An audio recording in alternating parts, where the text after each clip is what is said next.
नमस्कार, खबर 24 आवर्स में आपका स्वागत है। मैं हूं जितेश मिश्रा और आप मेरे साथ देख रहे हैं बड़ी खबरें। खबरों में शुरुआत करेंगे पहली खबर के साथ। फरीदाबाद के मोहना में मुख्यमंत्री मनोहर लाल खट्टर ने रैली की। इस रैली में तमाम योजनाओं के शुभारंभ के साथ साथ जनता से कई वादे और दावे भी किए गए। आपको बता दें कि इस रैली की शुरुआत होने से पहले विवाद भी उठा।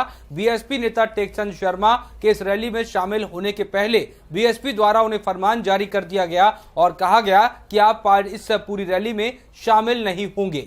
इसके बाद विवाद उठने के बाद रैली भी हुई और उसके बाद मुख्यमंत्री द्वारा लगातार जिस तरीके से उम्मीद जताई जा रही थी उस पर आगे बढ़ते हुए उन्होंने इस रैली के जरिए विरोधियों पर निशाना साधने के साथ साथ जनता के लिए भी कई घोषणाएं की। देखते हैं एक रिपोर्ट।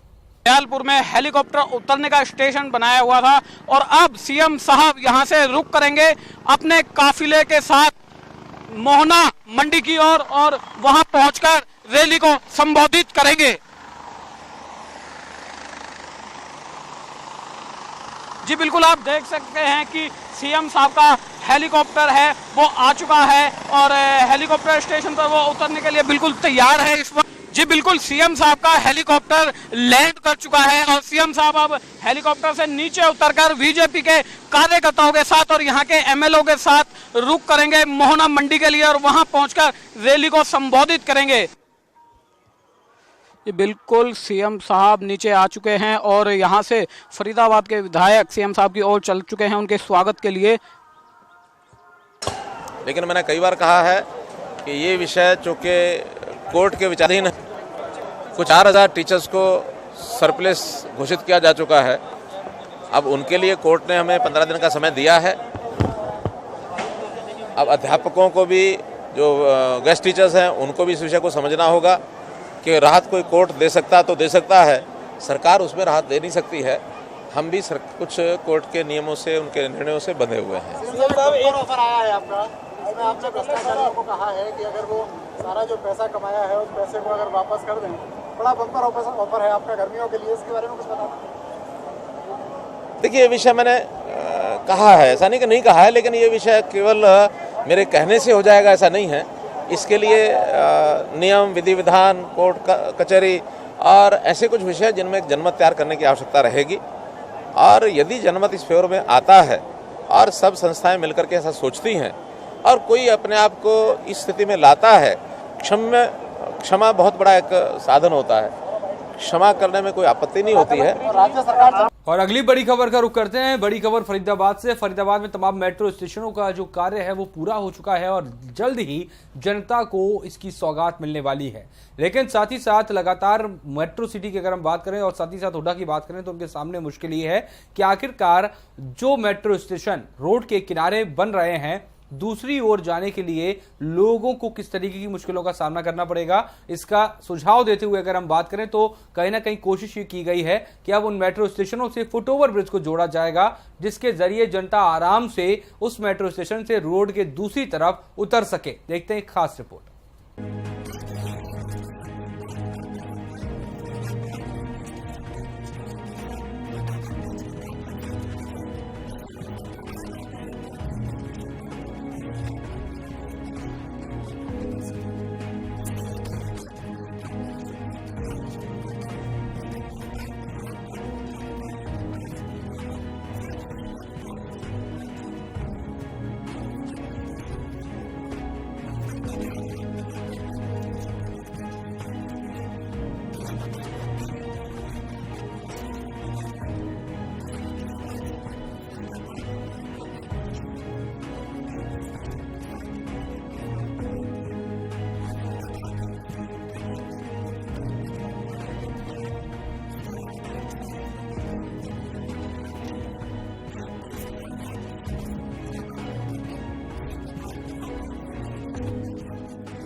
और अब अगली बड़ी खबर यमुनानगर से है, जहां पर एक व्यक्ति की हत्या के बाद लगातार पुलिस को मुश्किल हो रही थी उसके आरोपी की तलाश करने में, लेकिन जब आरोपी पकड़ा गया तो सब चौंक कर रह गए। जी हां, जो आरोपी पकड़ा गया है वो उसी व्यक्ति का जीजा निकला और साथ ही साथ 2 सुपारी किलर भी इस पूरे मामले में गिरफ्तार किए गए हैं। देखते हैं एक खास रिपोर्ट।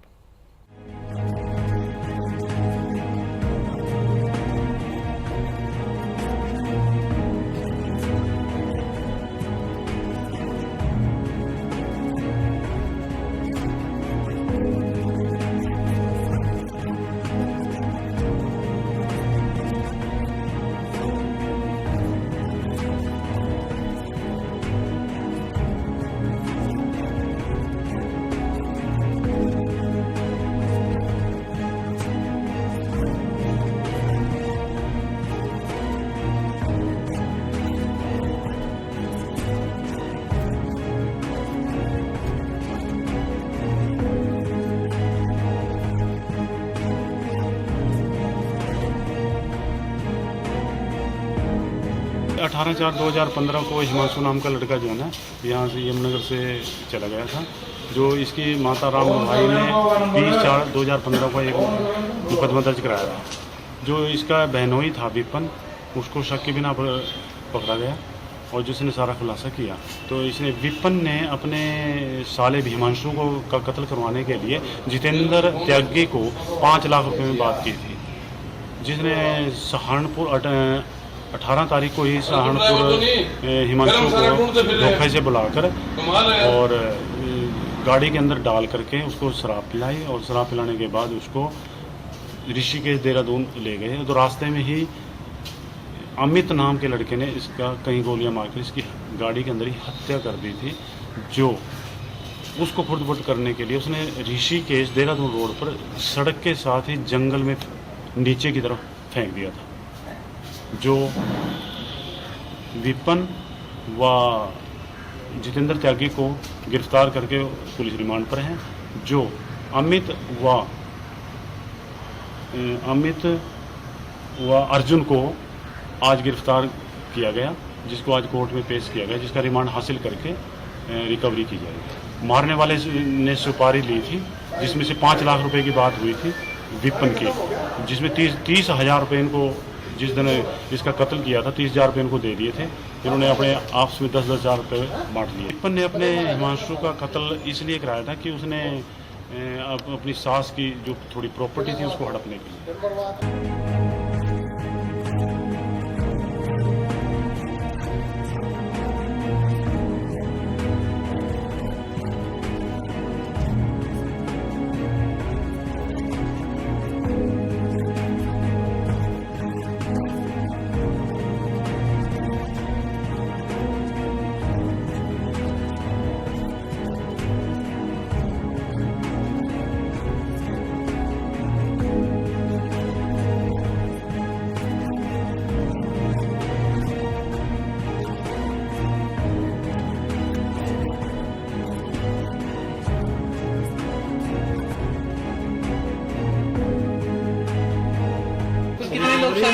कुल कितने लोग थे, कितने की रिकवरी, मतलब कितने पकड़े जा चुके हैं? इसमें जो 4 मुलजिम थे 4 के 4 ही पकड़े। अभी इसकी तहकीकात की जा रही है। रिकवरी क्या करेंगे? अब जो रिमांड पे जो लिए गए हैं, जो इनसे रिकवरी, कार की रिकवरी करनी है, ATM की रिकवरी करनी है, निशानदेही करानी है। और अगली बड़ी खबर का रुख करते हैं, जहां एक और तमाम प्रदेश की सरकारें गर्भवती महिलाओं को खास इलाज देने और सुविधा देने की बातें करती हैं, वहीं दूसरी तरफ कुछ अस्पताल ऐसे भी हैं जहां पर इन तमाम नियमों को ताक पर रख के काम किया जाता है और सजा आम आदमी को भुगतनी पड़ती है। हम बात कर रहे हैं फरीदाबाद के जिला अस्पताल की, जहां पर एक गर्भवती महिला और बच्चे की मौत हो गई। आपको बता दें कि इस मौत का कारण उसके परिजनों का कहना है कि डॉक्टरों की लापरवाही है। देखते हैं एक रिपोर्ट।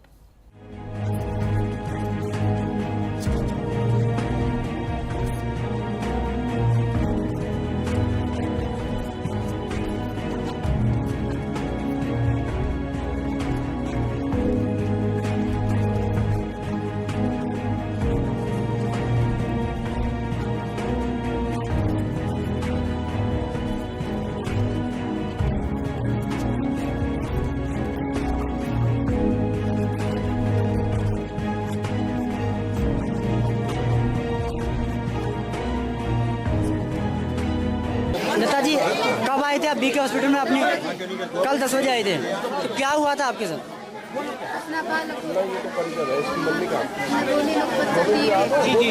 हो जाएगा पीछे पता नहीं। पवन को मुँह पे टेप लगा दी, घबराई जैसे ही। पहले मुंह पे टेप किसने लगाया था? मैडम ने लगाई है। मैडम ने लगाया था जी। फिर किसी मैडम ने पहचान नहीं। 10 बजे रात को 10 बजे लेकर आए। उन्होंने कही घबराओ मत, बच्चा सेफ है, सुबह तक हो जाएगा बंदा। सुबह आराम से जब होगा हम इसके पास जा रहे थे बच्चे को, जब बोला न ऐसे मत आओ बार बार में, बच्चा आराम से हो जाएगा। तो हम तुम्हें आप बता हमारे बुढ़े भगा दी, बुढ़िया ही भगा दी, मुझे बाहर बैठा ही रखी, उसके पास बैठा बाहर उसके पास जा रही। ज़्यादा चिल्लाई है, जब उसके मुँह पे टेप लगा रही है, दम ज़्यादा दे रही है। ये बोल रही थी डॉक्टर नहीं थी उस समय मौके पर? किसी ने देखा? डॉक्टर नहीं थी ना, डॉक्टर बड़े बड़े कोई नहीं, मैडम ही छोटे नर्स थी। उन्होंने क्या उसको इलाज दिया था? उसने कुछ भी नहीं किया, इलाज ना वैसे ही पट्टी कोई पड़ी रही, उन्होंने गेट और लगा लिया, नंबर पर में आया तुम गेट लगा दो। आपको सूचना कब मिली कि एक्सपायर हो गई है? सूचना 5 बजे जगाई हमने, 5 बजे हमें बुला के ले गए। जब मैंने मुझसे पानी मांगा इसमें, फिर भी मेरे गाल काट दी, मैं जब पीछे बुला ली, फिर पता नहीं इन्हें क्या कर दिया, फिर ने मारी थी, मार के जब बुलाई। आपको कितने बजे बुलाया था? कहीं ना बोला ले जाने के लिए। आपको कितने बजे बुलाया था कि आपके 6 बजे कि आपके पेशेंट मर चुकी है? 6 बजे फिर इन्हें वहाँ तक गाड़ी लगा दी, लाश को वहाँ पर लेके आई। डेड बॉडी को सब्जेक्ट में रख के बाहर निकाल दिया था 6 बजे। यहाँ मरीज आ रहे हैं, यहाँ से हटाओ, यहाँ मत रखो। कैसा रवैया है, आप क्या कहना चाहेंगे? किसकी कमी है? किसके सर डॉक्टर लोगों की कमी और किसकी कमी हो सकती है इसमें? क्या चाहते हैं आप इन लोगों के खिलाफ? सस्पेंड किया जाए, हमारे मरीज को ऐसे मार दिया ही नहीं थी इसकी बस में, तो हमारे मरीज पड़ गए दर्द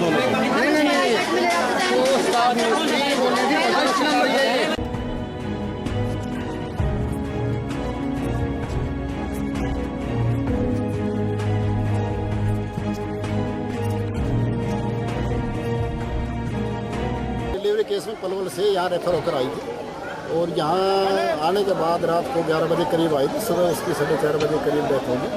तो परिजन ये कह रहे हैं कि डॉक्टर ने पर लापरवाही करा रहे, तो उन्होंने दरखास्त दी है, पोस्टर करें, इंक्वायरी CMO साहब करेंगे बोर्ड से।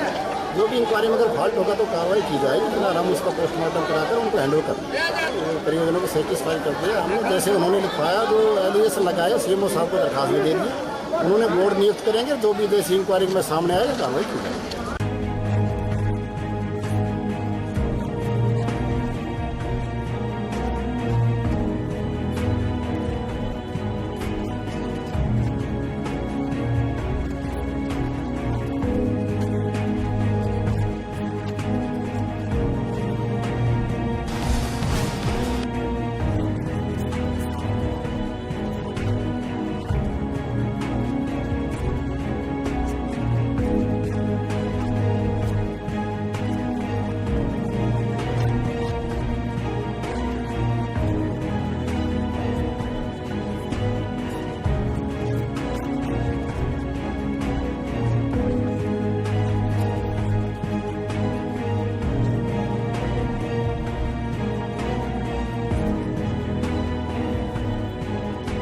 अपनी साले की घरवाली के साथ में आया था जी। डिलीवरी केस है, पलवल से रेफ़र किया उनको जी।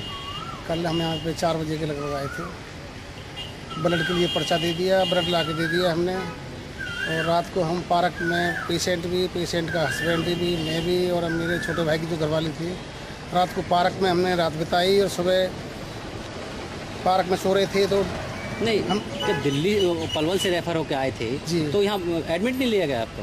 पर्चा ले लिया था हमारा, ना तो ना बेड दिया हमको, बोल दिया हमें ब्लड ला के दे दो, हम ब्लड चढ़ा देंगे आपका। ब्लड मंगा लिया, ब्लड फ्रीज में रख लिया, बोले आप नीचे जाओ, यहाँ जाओ, बेड तो हमारे पास में है। तो जच्चा को लेकर पूरी रात आप बाहर पार्क में रही रात में। तो क्या कहना चाहेंगे इस अस्पताल में प्रशासन के बारे में? लापरवाही है, इसमें सुधार होना चाहिए। जो दोषी हैं उनके खिलाफ कार्रवाई हो, उनको सस्पेंड किया जाए। मैं आपके मीडिया के माध्यम से सरकार तक ये बात पहुंचाना चाहता हूं कि ऐसे लोगों के खिलाफ जब तक कार्रवाई नहीं होगी, इनके हौसले ऐसे ही बुलंद होते रहेंगे। ऐसे ही कितनी गरीब नारियां मरती रहेंगी बगैर इलाज के डॉक्टरों की लापरवाही से। तो मैं आपसे प्रार्थना करता हूं मेरी आवाज़ को सरकार तक पहुंचाने की कृपा करें। जो ऐसे डॉक्टरों के खिलाफ कार्रवाई हो, जो आगे कोई ऐसी मौत ना हो। जो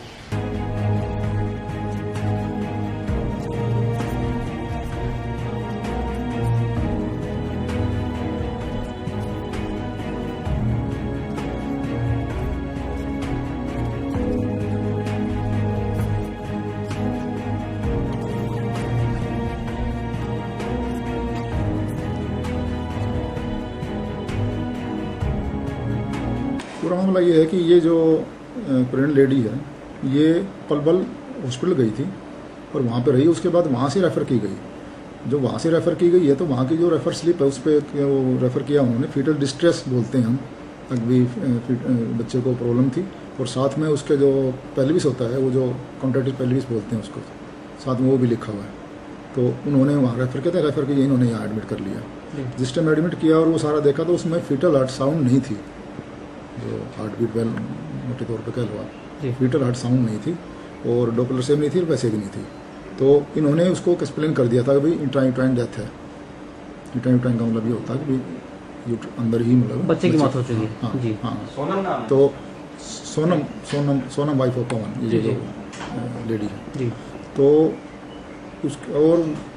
उसको तकरीबन 4:30 बजे हमारे लिए डॉक्टर जो जिसकी ड्यूटी इवनिंग भी थी और नाइट भी थी, तो इवनिंग तो रेगुलर थी, नाइट ऑन कॉल। तो उसमें लगभग उसको ना 4:30 बजे जब डॉक्टर को बुलाया गया तो वो शॉक में थी पेशेंट। हाँ, कॉल पे क्या डॉक्टर आई थी?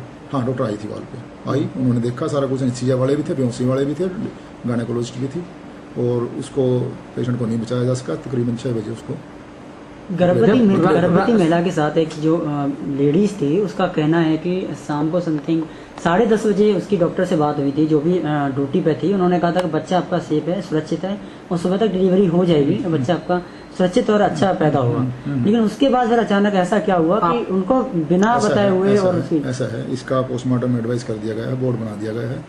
कुछ चीज़ें ऐसी हैं जो पोस्टमार्टम में ही मतलब प्रूव हो सकेंगी।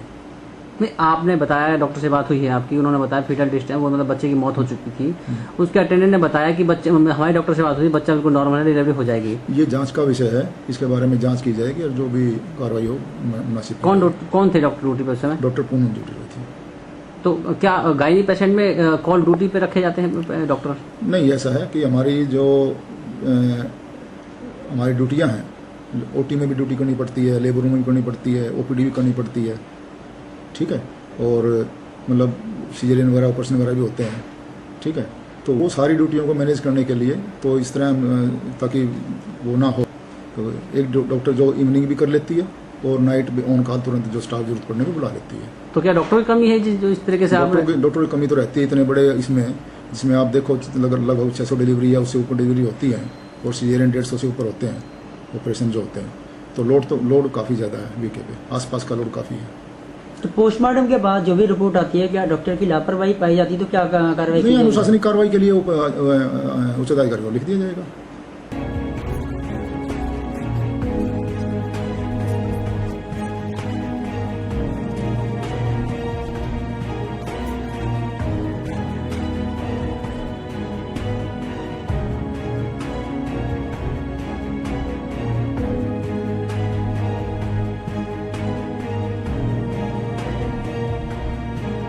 और बड़ी खबरों में वक्त छोटे से ब्रेक का है। ब्रेक के बाद वापस आएंगे तो रुक करेंगे कुछ और बड़ी खबरों का।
और बड़ी खबरों में ब्रेक के बाद आपका स्वागत है। अगली खबर का रुख करते हैं। अगली खबर भी फरीदाबाद से है, जहां पर अगर हम बात करें, तमाम बिजली उपभोक्ताओं को लगातार ये बात सामने रखने को आ रही थी, जहां पर उनका कहना था कि उन्हें बिजली का बिल समय से नहीं मिलता है, जिसकी वजह से उन्हें पेनल्टी भुगतनी पड़ती है। तो अब इस समस्या पर संज्ञान लेते हुए प्रशासन ने एक नई पहल शुरू की है। लगभग 1 लाख लोगों को उनके मोबाइल पर उनका बिजली का बिल आएगा। तो अब वो बहाना यहां पर खत्म होगा कि बिजली का बिल उनके घर पर देर में आया या उन्हें मिला नहीं, जिसकी वजह से उन्होंने बिल देर से जमा किया और उन्हें पेनल्टी भुगतनी पड़ी है। इस पूरे मामले पर देखते हैं एक खास रिपोर्ट।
और अगली बड़ी खबर का रुख करते हैं। बड़ी खबर बल्लभगढ़ के सेक्टर 3 से है, जहां पर पानी की समस्या से आए दिन लोगों को जूझना पड़ रहा है। और इन तमाम समस्याओं से जूझकर जब वो लोग एसडीओ के ऑफिस का घेराव करने पहुंचे तो कोई जवाब नहीं मिला।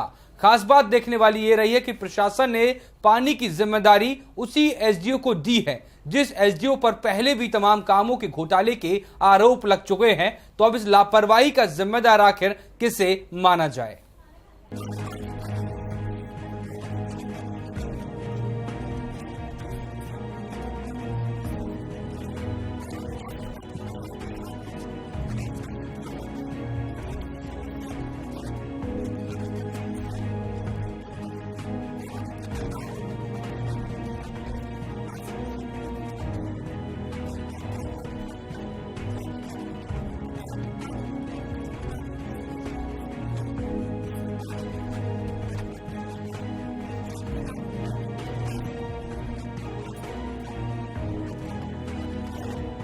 एसडीओ का घेराव वास्तव में इस कारण से हुआ है कि कोई भी कंप्लेंट लेकर कॉलोनी की महिला या कोई भी आदमी जाता है तो वह उससे जो है व्यवहारिक तौर से नहीं बोलता, बदसलूकी करता, उसकी बेइज्जती करता और फिर अपमान सह कर जो है लोगों के अंदर रोष था और उस रोष का परिणाम जो है आज ये प्रदर्शन का कारण बना है। तो क्या मुख्य समस्या रही है ऐसी कि आपने प्रदर्शन किया आज? मुख्य समस्या तो कॉलोनी की मेंटेनेंस की भी है, जो मेंटेनेंस प्रॉपर नहीं हुई और आज की डेट में जिस कॉन्ट्रैक्टर को ये ठेका छूटा था वो जा चुका कॉलोनी छोड़ के, और या तो इस कौशल की आपस में जो मिली भगत हो के इसने उस ठेके को जो है उससे अपनी रेस्पॉन्सिबिलिटी रखा हुआ और उसके बाद ये जो ट्यूबवेल का बोरिंग का है, ये पहले वो एसएससी अपने जो आशीष गर्ग थे उनके पास था, वो बोर फेल हो गया और उस बोर फेल होने के बाद उसके बाद ये दूसरा जो बोर हो रहा है दूसरी जगह, ये एसके कौशल के पास ही है और उसमें भी विलम्ब हो रहा है। 26 दिन से यहाँ पानी के लिए तराई तराई मची हुई है। हालत ये है कि लोग बाग जिन्होंने कभी बाल्टी हाथ में नहीं उठाई है, उनके हाथों में छाले पड़े हैं उस महिलाओं के और बच्चों के कारण। बच्चों की पढ़ाई का भी नुकसान है यहाँ, क्योंकि वो पानी में लगे हुए। ठीक, अब इसका समाधान होना चाहिए। पानी के लिए प्रदर्शन किया है, पिछले 1 महीने से पानी नहीं आ रहा है। पहले मोटर जल गई थी बोरिंग की, वो फेल हो गई है। कभी टैंकर आता है, कभी पाइप से पानी लेते हैं, रात को 2-2 बजे तक पानी भरते रहते हैं। तो अभी एसडीओ और अधिकारियों से क्या आश्वासन मिला है? अधिकारियों से जब भी पूछते हैं वो बल्कि फोन करने वाले का नाम पूछते हैं, कौन था जो हमें ये पानी के लिए फोन कर रहा है। दूसरे साथियों से वो पानी के लिए जो फोन करने वाले का नाम पूछते हैं, उनको 20 बारी कह चुके हैं, लेकिन अब तक कोई पानी का समाधान नहीं हुआ है।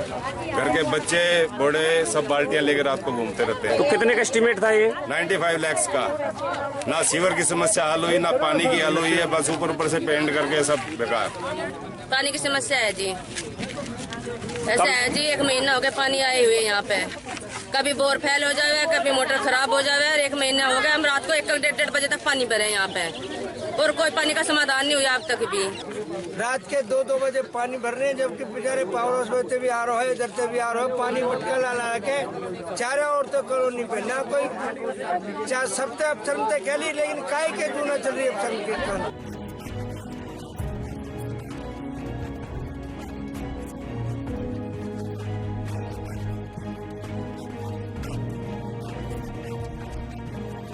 पानी शुरू हो जाएगा सर। पानी की जो समस्या है, ऐसे सर क्या समस्या है और अब तक दूर नहीं हो पाई है? बड़ी परेशानी कॉलोनी के लोगों को हो रही है। अब नहीं हो गया, हो जाएगा शुरू। तो 25 दिन हो गए हैं और अभी तक नहीं हुई है, क्या कारण रहे? आज हो जाएगा शुरू, इसमें लगे हुए हैं, हो जाएगा शुरू। एसडीओ साहब, आपने आश्वासन दिया था कि 1 हफ्ते में पानी की समस्या दूर हो जाएगी कॉलोनी में, तो क्या कारण रहे हैं और क्यों नहीं हुई समस्या दूर अभी? वो बोर पूरा हो गया, पानी जून मिल जाएगा, आज शाम को निकाल सकते, चालू हो जाएगा।